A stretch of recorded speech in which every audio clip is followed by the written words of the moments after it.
আপনি জানলে অবাক হবেন, বিশ্বের নামী লাক্সারি ব্র্যান্ডগুলো পাইথনের চামড়া দিয়ে তৈরি করে ব্যাগ, জুতো, বেল্ট, ওয়ালেট, এমনকি বিলাসবহুল পোশাকও। এককালে যাকে মানুষ ভয় পেত, আজ সেই পাইথনের চামড়াই কোটি টাকা লাক্সারি ফ্যাশনের মূল আকর্ষণ। কিন্তু কিভাবে জঙ্গলের এক ভয়ঙ্কর প্রাণী ফ্যাশন দুনিয়ার আইকনে পরিণত হলো, কিভাবে এর চামড়া সংগ্রহ করা হয়, আর কেমন করে এই চামড়া বিলাসবহুল পণ্যে রূপান্তরিত হয়, চলুন এবার ঘুরে আসা যাক কৃত্রিম উপায়ে পাইথন চাষাবাদ থেকে শুরু করে বিলাসবহুল পণ্য হিসাবে আমাদের হাতে পৌঁছা পর্যন্ত পুরো প্রক্রিয়াটি।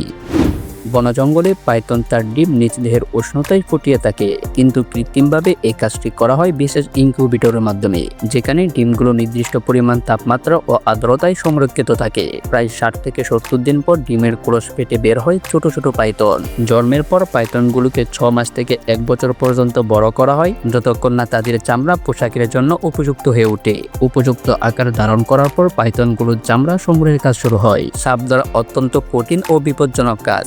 জন্য অভিজ্ঞ ও দক্ষ কর্মীরা বিশেষ সরঞ্জাম যেমন হুক ব্যবহার করে সাপ ধরে থাকেন। সাপ ধরা হলে সতর্কতার সাথে নিধন করা হয়, কারণ সামান্য অসতর্কতায় কর্মী নিজেই মৃত্যুর মুখে পড়তে পারেন। এরপর লেজার মেশিন দিয়ে অত্যন্ত নিখুঁতভাবে দেহ থেকে চামড়া আলাদা করা হয়, যেন 1 ইঞ্চি ছেঁড়া বা ক্ষত না থাকে। সামান্য ত্রুটি থাকলে পুরো চামড়াটাই বাতিল হয়ে যায়, কারণ বিলাসবহুল পণ্যের মান নির্ভর করে চামড়ার নিখুঁততা ও টেক্সচারের উপর।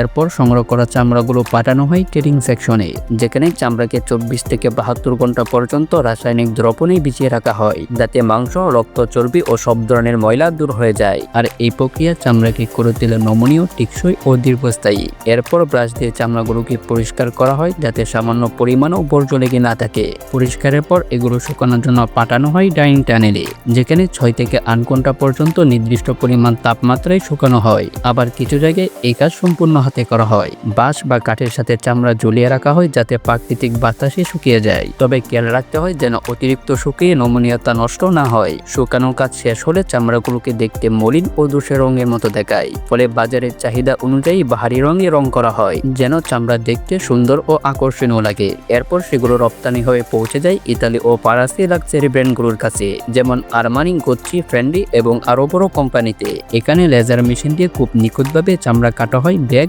জুতো, বেল্ট বা ওয়ালেটের মাপে।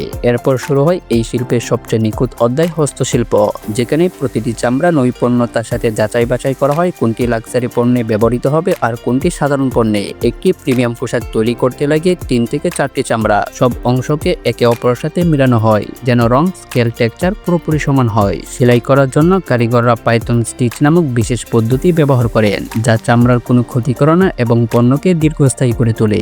একজন দক্ষ কারিগর একটি বিলাসবহুল পোশাক তৈরি করতে 2 থেকে 3 দিন সময় নেয়, কারণ এই কাজ সম্পূর্ণ হাতে করতে হয়, কোনো মেশিনে নয়। ব্যাগ বা পোশাক তৈরির পর শুরু হয় ফিনিশিং। এই ধাপে পণ্যের সৌন্দর্য বাড়াতে ব্যবহার করা হয় বিশেষ তেল, ওয়াক্স ও চকচকে প্রোটিন। এতে পোশাক কিংবা ব্যাগ আরও উজ্জ্বল ও ওয়াটারপ্রুফ হয়। কিছু ব্যাগে গ্লিটার পাউডার দেওয়া হয়, যাতে আলো পড়লে সোনালি ঝলক দেয়। আবার কিছু ব্যাগ রাখা হয় প্রাকৃতিক স্কেলের উপর, যাতে এটি সত্যিকারের সাপের চামড়ার মতোই লাগে। ফাইনাল ফিনিশিং এর জন্য লোগো, বোতাম, বর্ডার ইত্যাদি বসানো হয়।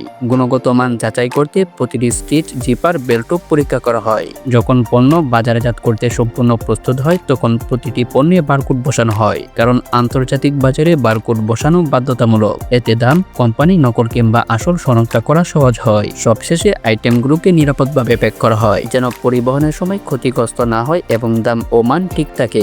এভাবেই বিলাসবহুল পণ্য শপিং, শোরুম বা স্টোরে পৌঁছে যায়। একটি সাধারণ পাইথন পোশাকের দাম বাংলাদেশি টাকায় প্রায় 1,80,000 থেকে 2,10,000 টাকা। তবে ডিজাইনার বা লাক্সারি ব্র্যান্ড হলে দাম বেড়ে যেতে পারে 14 থেকে 16 লাখ টাকা পর্যন্ত। তেমনি একটি ব্যাগ 21,000 থেকে 64,000, এক জোড়া জুতো 12,000 থেকে 50,000 টাকা। তবে পাইথনের চামড়ায় যে শুধু কাজে লাগে বিষয়টি এমন নয়, বরং এর মাংস দিয়ে তৈরি হয় বেতানাশক ঔষধ, এমনকি অনেক দেশে রান্না করেও খাওয়া হয়। পাইথনের চামড়া যেমন বিলাসিতার প্রতীক, তেমনি তার মাংস চিকিৎসা ও খাদ্যে জনপ্রিয়। ভিডিওটি ভালো লাগলে লাইক করতে পারেন। আর আপনি যদি এমনই অজানা, রহস্যময়, রোমাঞ্চকর, তথ্যবহুল, ইন্টারেস্টিং ভিডিও দেখতে পছন্দ করেন, তাহলে রহস্যময় চ্যানেলটিকে এখনই সাবস্ক্রাইব করে পাশে থাকা বেল আইকনে অল প্রেস করুন। তো দেখা হচ্ছে আগামী এপিসোডে, ততক্ষণ পর্যন্ত ভালো থাকুন। ধন্যবাদ।